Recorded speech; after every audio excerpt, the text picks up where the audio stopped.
Bonjour, nous allons aujourd'hui continuer à parler de sécurité, du matériel.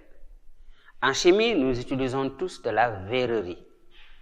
Aujourd'hui, il s'agit de comment entretenir la verrerie utilisée dans nos expériences en chimie. Dans la verrerie, nous avons des récipients en verre. Parmi ces récipients en verre, il y en a qui peuvent être chauffés. Ce sont des récipients en borosilicate. Il y a des verres qu'on ne peut pas chauffer et qui ne doivent en aucun cas contenir des produits chauds.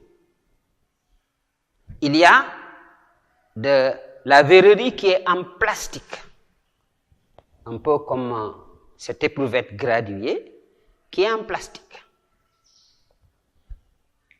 C'est formellement interdit d'y introduire des acides très concentrés,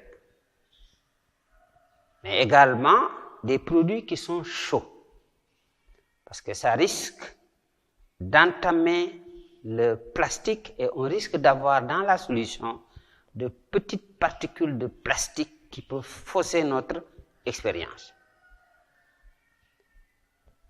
Parmi les verres que l'on peut chauffer, il y a le tube à essai.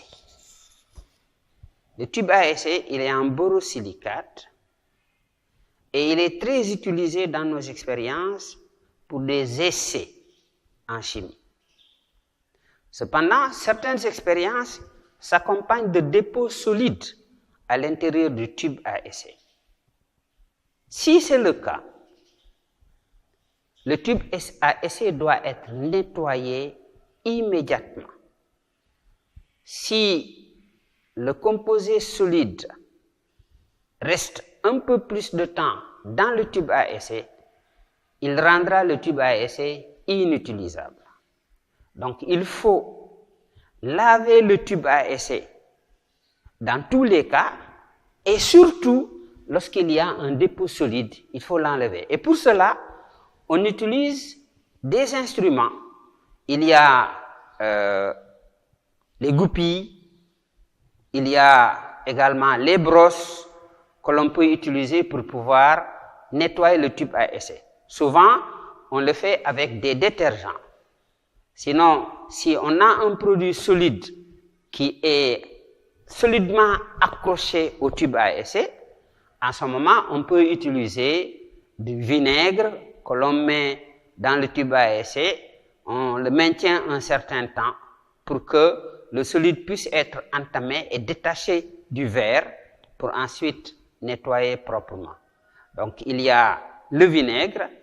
Quelquefois, on peut mélanger ce vinaigre avec du bicarbonate de sodium ou alors du chlorure de sodium. Ça permet de nettoyer le tube à essai. Donc, c'est un instrument que l'on utilise beaucoup et tout le monde sait qu'un manque de tube à essai dans un laboratoire rend désuet beaucoup d'expériences que l'on peut dérouler. Donc, prenez soin de vos tubes à essai et c'est des instruments qui sont fragiles. Lorsqu'on les sort des tiroirs, il faut absolument les mettre dans des supports à tubes, des supports de tubes à essai qui sont intégrés au matériel dans les chariots mobiles. Donc, à l'intérieur des tiroirs, on peut poser les tubes à essai, mais lorsqu'on les sort, ils doivent nécessairement être montés sur les supports. Je vous remercie.